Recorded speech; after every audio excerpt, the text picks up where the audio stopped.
Pak mantan RT ini kelihatannya sudah persiapan kampanye serius banget ya. Loh, kok bisa? Lah itu sepeda motornya itu sampai dikasih knalpot brong loh itu loh. Itu bukan knalpot, Brong. Itu knalpotnya itu kan kropos. Saya ganti itu pakai itu loh, kaleng biskuit kon guang itu loh.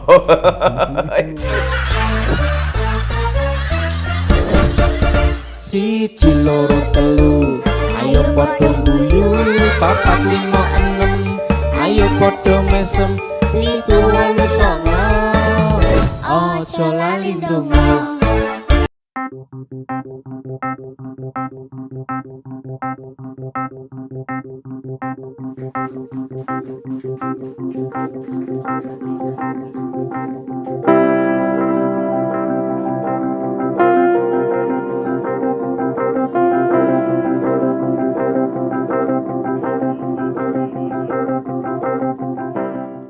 Pak mantan RT ini kelihatannya sudah persiapan kampanye serius banget ya. Loh, kok bisa? Lah itu sepeda motornya itu sampai dikasih knalpot brong loh itu loh. Itu bukan knalpot, Brong. Itu knalpotnya itu kan kropos. Saya ganti itu pakai itu loh, kaleng biskuit kon guang itu loh. Lah terus fungsinya apa? Oh, keren. Wah, itu kalau di gas gitu kalau wafer. Itu bunyi wafer. Ada lagi? Roti mari. Cracker. Kayak itu kalau semplak. Ini ngomong-ngomong mengenai pemilu itu kan sudah dekat. Jadi jadwal kampanye juga sudah akan turun nantinya. Makanya itu ya sekalian. Ini ngomong-ngomong di negara Indonesia. Oh iya, itu pemilu di negara Indonesia. Kalau negara kita kan negara Kopaja. Lah di negara pemilu di negara. Jangan sampai ada. Nanti kita malah congkrak. Iya, betul.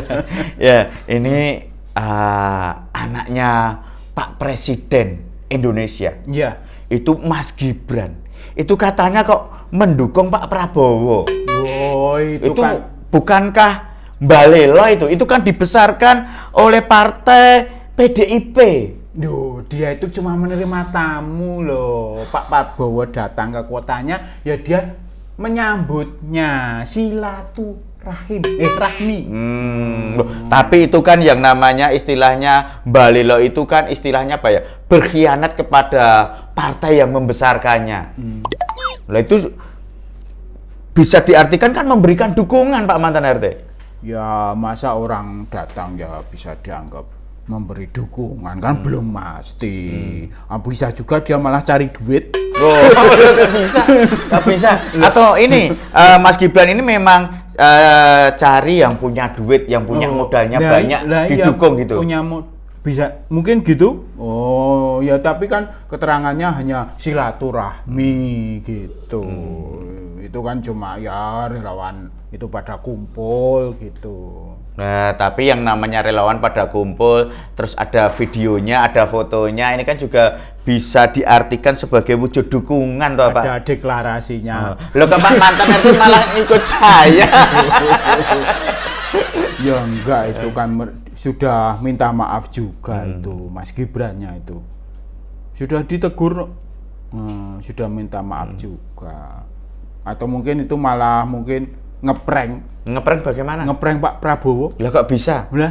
Lah kok bisa? Ya sepertinya mendukung, tapi cuma itu tadi silaturahmi tadi. Loh, tidak, tapi memang sejak dulu beberapa waktu yang lalu itu kan pernah juga Mas Gibran itu kan sowan ke rumahnya Pak Prabowo sampai masuk ke kandang-kandang kuda, sampai tertarik dengan hobinya Pak Prabowo. Saya kira silaturahmi ke rumahnya Pak Prabowo terus disuguhi itu roti kon guang itu tadi. Bukan.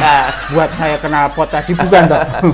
Lah itu kan kedekatannya juga sudah bisa dikatakan sangat akrab gitu loh Pak mantan RT. Oh ya, tapi kan kalau jadi apa cawapresnya ya belum bisa, ya kan? Katanya belum cukup umur. Emang sudah ada batasan umurnya? Iya, katanya ada. Lah kok katanya ada ini Pak, mantan RT itu kalau memberikan keterangan kepada saya itu yang jelas, saya itu orang awam gitu Ya loh. kan harus ada syarat-syaratnya untuk jadi cawapres itu loh di undang-undang itu, undang-undang pemilu Ya gitu. kalau Mas Gibran itu kan walaupun tidak menjadi cawapres tapi kan dia itu menjadi sosok figur generasi muda yang terjun di dunia politik dan berkarir cemerlang Pak mantan RT. Itu ya mungkin dianggap kalau beliau Mas Wali Kota ini mendukung, dianggap nanti para pendukungnya ikut-ikutan gitu. Lah iya. Lah ke Pak mantan RT itu tadi kencananya itu beda dengan saya, kok malah ngikut ngalir ke saya. Wah, kebanyakan biskuit Pak mantan RT. Itu kan mungkin ya, mungkin jadi Pak siapa Gibran ini, Mas Gibran ini menyatukan antara Ganjar dan Prabowo. Maksudnya bagaimana? Ya kan beliau kan di tengah-tengah pas kedatangan Prabowo, padahal dari partainya Mas Gibran ini dari PDIP, terus calonnya itu Pak Ganjar, pas Pak Prabowo datang terus disatukan, gitu mungkin dengan Pak Ganjar. Loh ya atau tidak gitu. bisa lah, Bisa jadi salah satu wakilnya atau salah satu presidennya gitu. Masing-masing saja dicalonkan oleh partainya, masing-masing kan juga partai besar, Ya. masing-masing kan dicapreskan gitu loh, menjadi orang yang nomor satu di negara Indonesia itu. Jadi capresnya 2 nggak boleh satu kelompok itu.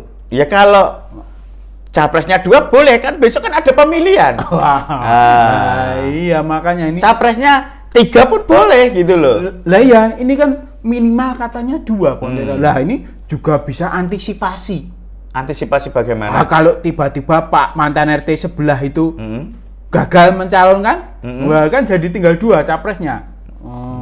Nah terus posisinya Mas Gibran di sini sebagai apa? Ya sebagai pendukung dari partainya. Nah, dia kan sudah minta maaf. Waktu minta maaf itu saya nggak dengar. Itu sudah ditegur sama atasan partainya. Padahal kan niatnya silaturahmi tadi, ya kan? Tapi memang di musim politik seperti ini berita atau kabar apapun itu bisa dihembus sangat cepat, bisa istilahnya tersulut dengan mudah gitu loh. Nah itu, ini dengan Mas Gibran menyambut Pak Prabowo ini juga bisa menjadi ujian mental. Ujian mental Para kader dari partainya itu ya kan? Itu kesiapan kerja keras untuk supaya menggaungkan partainya, menggaungkan capresnya gitu, ya kan diuji dulu Pak Mas Gibran kedatangan tamu Pak Prabowo, dia menyambut begitu supaya gaungnya yang pendukungnya partainya itu supaya lebih menggaungkan lagi gitu, ujian mental.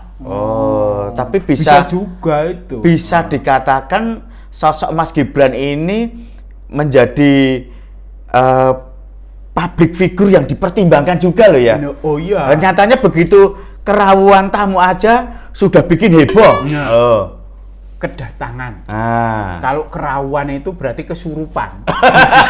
Ya beda, kerawan itu ada dayoh yang rawuh, ada yang datang gitu. Kalau kedatangan takutnya bulan nanti. Astronot, Neil Armstrong. Lah itu misal kerawan Gusti Ratu ngono kan kesurupan ratu.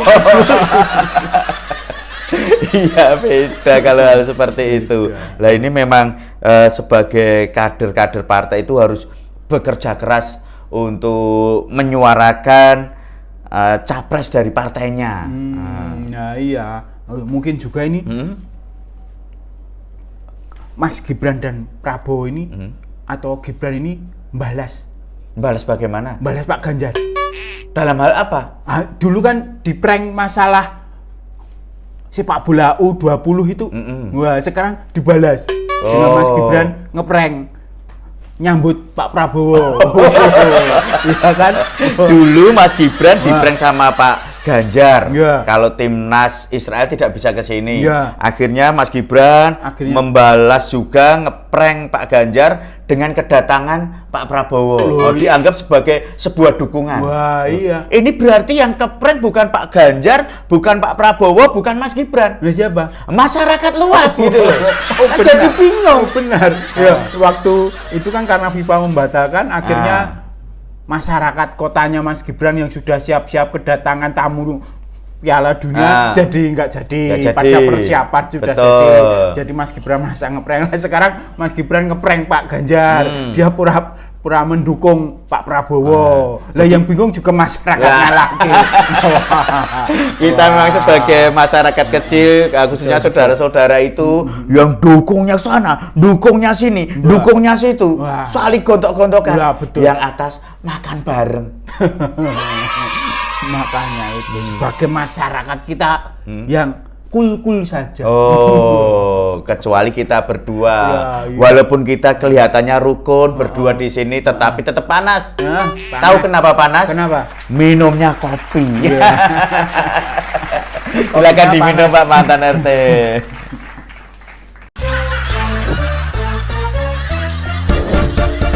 Siji loro telu ayo padha guyu 4 5 6 ayo padha mesem 7 8 9 aja lali ndonga